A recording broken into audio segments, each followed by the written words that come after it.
ہندوستان میں جب انگریزوں نے حکومت قائم کی تو انہیں سب سے بڑا خطرہ مسلمانوں سے تھا، کیونکہ اس سے پہلے جتنی حکومتیں گزری ہے، خاص و ذکر مغلیہ، وہ کٹر احناف کی حکومتیں تھی، اور جس فرقے سے حکومت لی جاتی ہے ان میں بغض، دشمنی، عداوت پائی جاتی ہے، اور پھر مسلمانوں میں جہاد کا جذبہ تھا، وقتاً فوقتاً اس کی انگارے وہ سلگتے تھے۔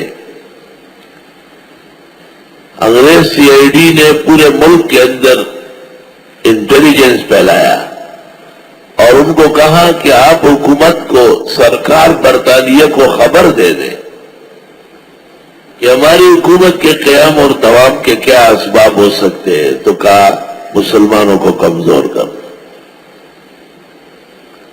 انٹیلیجنس سے پھر پوچھا کہ اس کے لیے کیا ماحول بن سکتا ہے، کہا نماز میں شک پیدا کرو تو غیر مقلد پیدا کیا جائے، مجاہدین پر تہمتیں لگاؤ تو بدعتی پیدا کیے جائے، احکام تبدیل کرو تو مرزائی پیدا کیے جائے۔ یہ ایک ہی پیداوار ہے، یہ چیز ایک ہی ہے، رنگ مختلف۔ جیسے ڈاکٹر کہتے ہیں کہ چاول، آلو، چینی ایک چیز ہے، نام علیحدہ علیحدہ ہے، شوگر کو نقصان دینے میں یہ تینوں چیزیں یکساں ہیں۔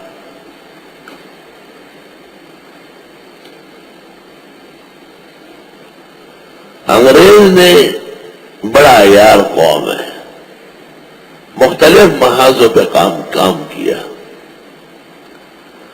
اور وہ فرقہ بھی پیدا کیا، اس کی سرپرستی کی۔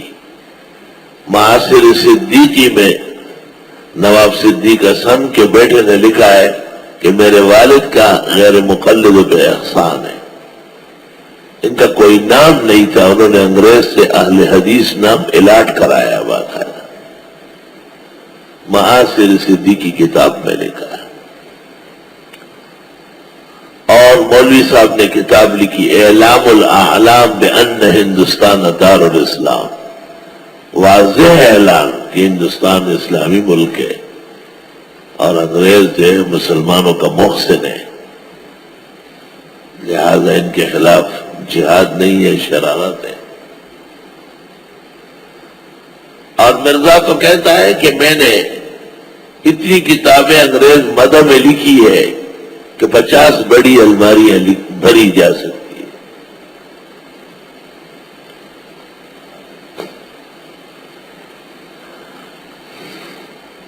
انگریز نے ان تینوں فرقوں کو بھی شاباش دی۔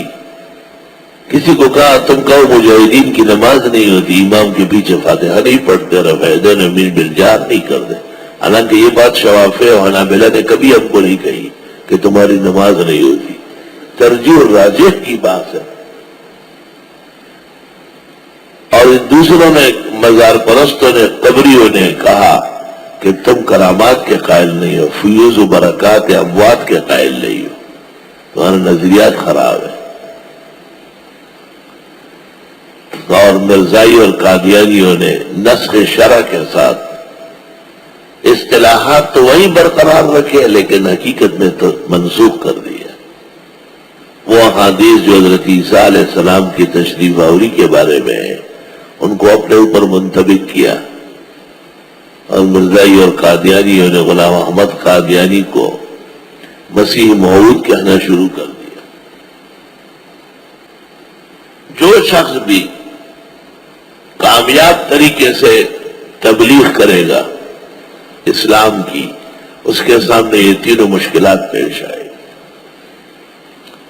جب اس کی تبلیغ 100% کامیاب ہو گئی تھی، یہ تینوں رکاوٹیں سامنے آئی۔ انگریز نے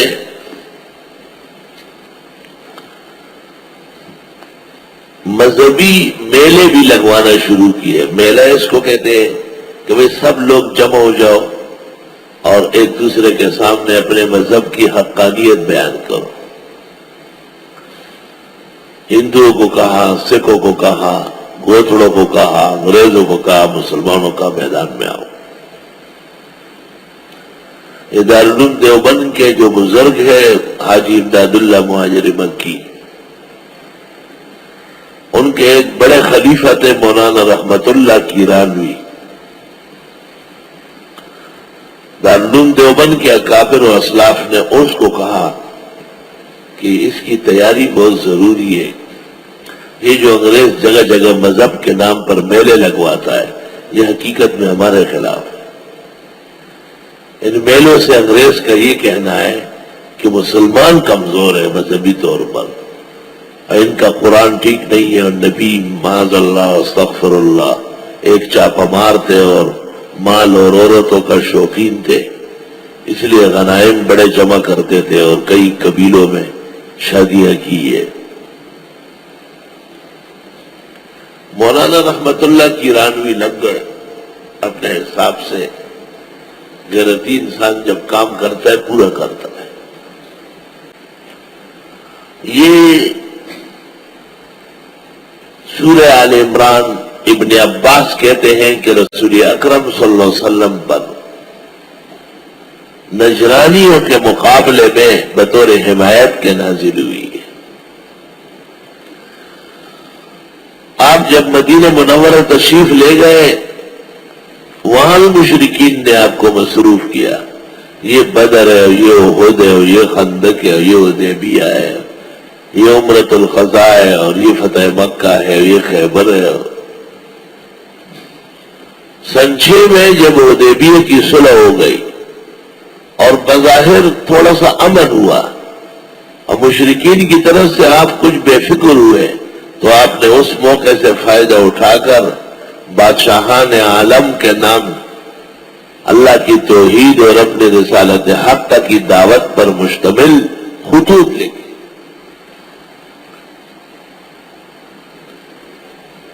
مکاتیب النبوی،